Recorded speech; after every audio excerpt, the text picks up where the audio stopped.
इयत्ता 12वी प्रकरण क्रमांक 7 मानसिक आरोग्यासाठी प्रथमोपचार हे प्रकरण आपण अभ्यासत होतो. त्यामध्ये आपण अनेक घटक बघितले. त्यापैकी आजचा घटक आपण बघणार आहोत मानसिक आजारांसाठी प्रथमोपचार. यामध्ये मानसिक आजारांमध्ये आपण प्रमुख मानसिक आजार बघू. नैराश्यात, खिन्नतेत प्रथमोपचार. बऱ्याचदा आपल्याला आपल्या जीवनामध्ये दुःखी किंवा नाखुश असल्याचा अनुभव आपल्याला येत असतो. परंतु परिस्थिती बदलली की हा फार काळ आपल्याला असं वाटत नाही. पण अशा प्रकारच्या भावना दीर्घकाळ जर आपल्यामध्ये राहिल्या तर ते काळजीचं कारण ठरू शकतं आणि याकडे आपण लक्ष देणं हे आवश्यक आहे. याकडे जर आपण दुर्लक्ष केलं तर नैराश्य, खिन्नता यासारख्या विकृती वाढू लागतात किंवा त्या विकसित होऊ लागतात. ज्या लोकांना नैराश्याचा किंवा खिन्नतेचा सामना करावा लागतो अशा लोकांमध्ये हताशपणा आणि असहाय्यतेबरोबरच नकारात्मक विचारशैली आपल्याला दिसते. आपण आकृती बघू. आकृतीमध्ये ते बघा, एक मुलगी दाखवली आहे आणि खिन्नताग्रस्त व्यक्तीच्या वर्तनातील काही बदल असा एक मथळा दिलेला आहे. आणि त्याच्यामध्ये बघा, त्याच्या मनात विचार येत आहेत की मी प्रेमळ नाही, नेहमी वाईट गोष्टी घडत असतात तिच्याबद्दल, काहीच बदल होणार नाही, तिचे कार्यकर्ते त्याच्यात काहीच बदल होणार नाही, मला कोणीच मदत करू शकत नाही, मी अपयशी आहे असे विचार मनात येतात, मी निरुपयोगी आहे यासारखे विचार व्यक्तीच्या मनामध्ये येताना आपल्याला दिसतात. तर यामध्ये सतत थकल्याची तक्रार आणि नेमपेक्षा अधिक प्रमाणात झोप व्यक्तीला लागते.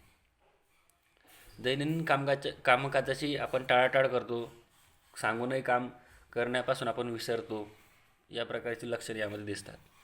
कुटुंबापासून अलिप्त राहणे आणि जास्तीत जास्त वेळ एकांतामध्ये एकटेपणा घालवणे. आक्रमक होणे, म्हणजे जर मुलं असतील तर मुख्यतः मुलांमध्ये हे लक्षण दिसून येतं. परीक्षेमध्ये अपेक्षेपेक्षा कमी गुण मिळणे, म्हणजे परीक्षेमध्ये चांगले मार्क्स न मिळणे यासारखी लक्षणे. शाळेमध्ये तासाला गैरहजर राहणे किंवा मध्येच तास सोडून जाणे किंवा दांड्या मारणे. वर्गात शिकवलेल्या जे घटक असेल तो घटक समजण्यात अडचणी येणे, मित्रांना टाळणे, मित्रांमध्ये न राहणे आणि एकटेपणाने वेळ घालवणे. धोकादायक वर्तनात गुंतून राहणे, जसं की मद्यपान आणि मादक पदार्थाचे सेवन करणे, म्हणजे थोडक्यात व्यसनाच्या आहारी जाणे. नैराश्यामध्ये या प्रकारची लक्षणं आपल्याला दिसून येतात. पुढचं आहे चिंता विकृतीसाठी प्रथमोपचार. काही विशिष्ट परिस्थितीत चिंता करणे ही सामान्य गोष्ट आहे. परंतु जर परिस्थिती बदलली आणि आपली चिंता नसल्यास किंवा चिंताग्रस्त परिस्थिती बदलून चिंता वाटू लागल्यास ही काळजीची गंभीर बाब नाही. आयुष्यामध्ये प्रत्येकाला चिंता येते, परंतु चिंता किती करावी की चिंतेचं प्रमाण किती असावं ते आपल्यावरती अवलंबून आहे. जर या संदर्भात आपण तपासणी केली किंवा उपचार केले नाहीत तर अशा प्रकारच्या चिंता विकृती ज्या आहेत त्या विकृती स्वरूपात होऊ शकतात.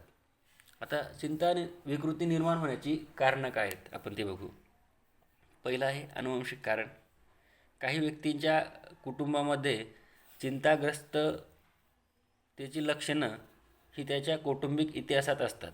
जर आपण त्यांची केस हिस्ट्री बघितली कुटुंबाची तर त्या कुटुंबामध्ये चिंताग्रस्ततेची कारणं किंवा लक्षणं ही त्यांच्या कौटुंबिक इतिहासामध्ये असतात. जर त्याच्या कुटुंबामध्ये एखादी व्यक्ती विकृतीने ग्रस्त असेल अशा व्यक्ती धोक्याच्या उच्च पातळीवर असतात. एखादी विकृतीने जर ग्रस्त असेल घरातील व्यक्ती तर साहजिकच त्या कुटुंबांमध्ये चिंताग्रस्त व्यक्तींची संख्या ही जास्त असू शकते. त्यामुळे अशा व्यक्ती धोक्याच्या पातळीवर उच्च पातळीवर असतात. दुसरं कारण आहे चिंता विकृती निर्माण होण्याचं मेंदूतलं रसायनशास्त्र. आता आपल्या सगळा मेंदू जो काम करतो तो मेंदूतल्या रसायनशास्त्रावरतीच तो काम करत असतो. मेंदूतील रसायनशास्त्र कमी जास्त होणं हे सुद्धा चिंता विकृतीचं कारण आहे. मेंदूतील चेतापारेषकतेच्या प्रमाणात असंतुलन निर्माण होतं, कमी जास्त प्रमाण होतं. त्यामुळे चिंता विकृती निर्माण होण्याची कारणंही आहेत. नंतर भावनिक आघात. आपल्या जीवनामध्ये एखाद्या व्यक्तीचा मृत्यू असेल, प्रिय व्यक्तीचा मृत्यू असेल, मारहाण असेल, बलात्कार असेल किंवा आपल्या आईवडिलांपैकी एखाद्याचा मृत्यू जर होणं असेल तर त्यावेळेस व्यक्तीच्या मनावरती भावनिक आघात होतो आणि त्यामुळे त्यालासुद्धा चिंता विकृती निर्माण होऊ शकते. नंतर आईवडिलांचा घटस्फोट. आई किंवा वडील या दोघांचा जर घटस्फोट झाला तर आपल्या पाल्यांवरती त्यांचा परिणाम हा होत असतो.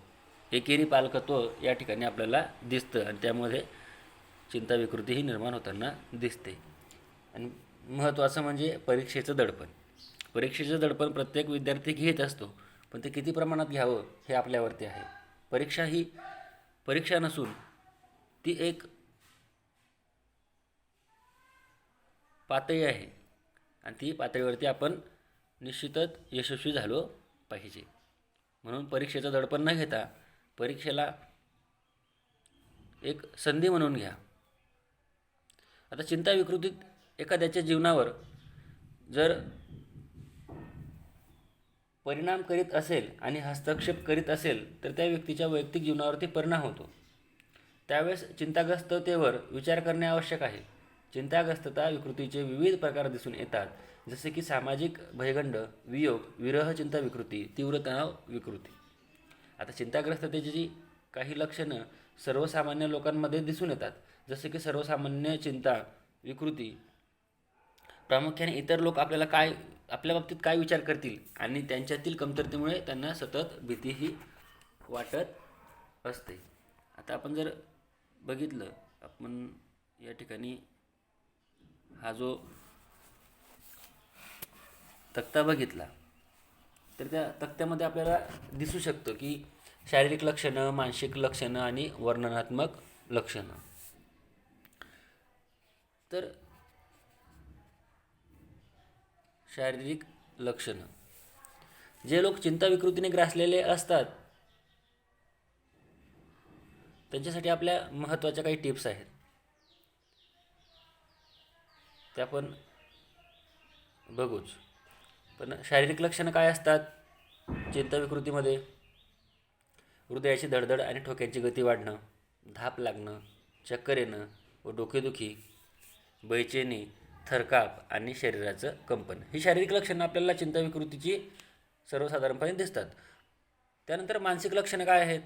तर मनाची घालमेल किंवा काहीही न आठवणे, एकाग्रता करण्यात अडचणी येणे, विसराळूपणा, निर्णय क्षमतेतील समस्या, चिडचिड असेल, असंयम असेल आणि राग असेल, विनाकारण राग असेल, ही मानसिक लक्षणे आपल्याला दिसून येतात.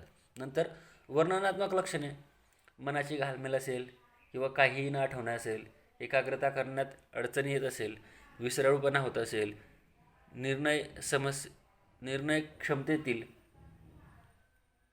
समस्या असेल, चिडचिड असेल, असंयम व राग असेल, या वर्णनात्मक समस्या आपल्याला चिंता विकृतीच्या लक्षणांमध्ये दिसू शकतात.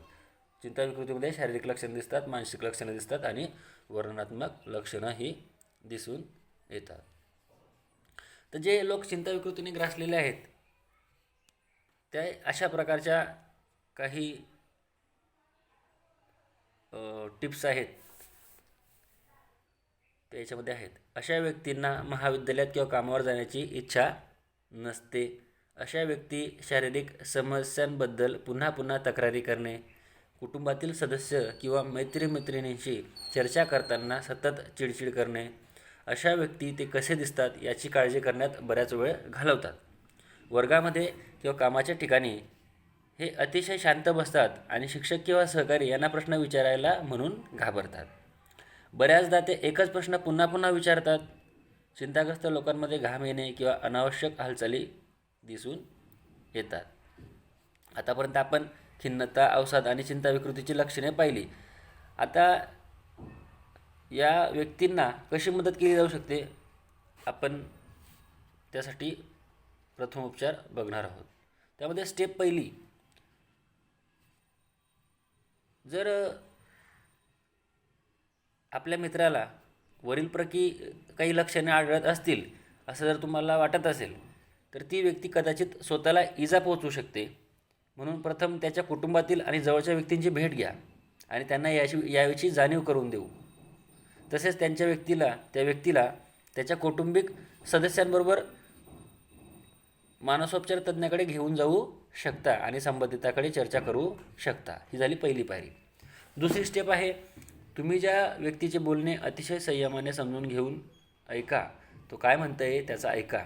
तसेच त्या व्यक्ती हेतुपुरस्सर असे वर्तन केले आहे किंवा नाही, ती व्यक्ती कमकुवत नाही असे समजावून निपक्षपातीपणे तिचे म्हणणे ऐका. एखादी व्यक्ती समस्येने ग्रासली आहे म्हणून तिचे म्हणणे सहनशीलतेने ऐका. हे लक्षात ठेवा की तुम्ही त्याचे टीकात्मक परीक्षण करत नाहीत. जेव्हा तुम्ही त्याचे ऐकत असताना कोणतीही भडक प्रतिक्रिया देऊ नका. शांततेने त्याचा ऐका. तो काय सांगतोय, तो काय बोलतो आहे त्याचं पहिले ऐकून घ्या. तिसरी स्टेप आहे, काही व्यक्ती स्वतःबद्दल साशंकता असल्याने व्यक्ती लाज किंवा अपराधीपणाचा अनुभव त्याला येतात. अशावेळी व्यक्तीमध्ये आशा निर्माण करून खालील गोष्टी आपण त्यांना सांगू शकतो. हा अनेक लोकांमध्ये आढळणारा सर्वसामान्य आजार आहे. मानसिक आरोग्याच्या ज्या समस्येला जो तोंड देत आहात त्यासाठी तो जबाबदार नाही. त्याला बरे होण्यासाठी थोडा वेळ लागेल, परंतु मानसोपचार तज्ज्ञांच्या मदतीने ते नक्की बरी होतील. अशा प्रकारचं आपण त्यांना धाडस देऊ शकतो, आपण त्यांना हिंमत देऊ शकतो. स्टेप चौथी,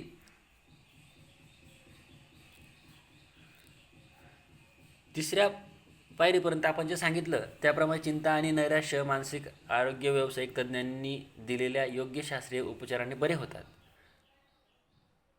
तुम्ही दिलेला समुपदेशक आणि मनोचिकित्सकाला भेट देण्यासाठी आपल्या मित्रांना पाठिंबा देऊ शकता, प्रोत्साहित करू शकता आणि त्यांच्यासोबत येऊ जाऊ शकता.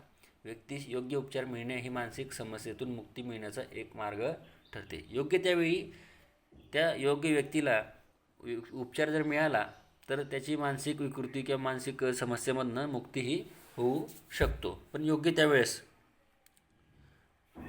पुढचं 5वी स्टेप आहे, ज्या व्यक्तीस त्याच्या मानसिक आरोग्याच्या समस्यांचा सामना करण्यासाठी आपण मदत करू शकता ते त्याच्या आवडीच्या किंवा त्यांना ज्या गोष्टी कराव्याच्या इच्छा होती अशा गोष्टी करण्यास प्रोत्साहित करू शकतात. त्यांना जर आपण खालील तंत्र सांगितलं की आनंदी राहणं, हसणं, दीर्घ श्वसन करणं, चालणं, पळणं किंवा कोणतेही मैदानी खेळ खेळणं, व्यायाम करण्यास प्रोत्साहित करणं, याप्रमाणे आपण त्यांना विश्रांती तंत्र सांगू शकतो.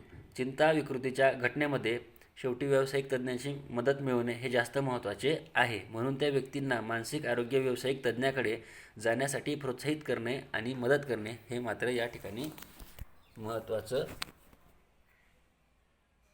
गोष्ट आहे. तर अशा प्रकारे आपण आज मानसिक आरोग्यासाठी प्रथमोपचार, त्याच्यामध्ये खिन्नता ग्रस्त व्यक्तीच्या वर्तनातील काही बदल हा भाग बघितला. उरलेला भाग आपण नंतरच्या तासामध्ये बघूयात.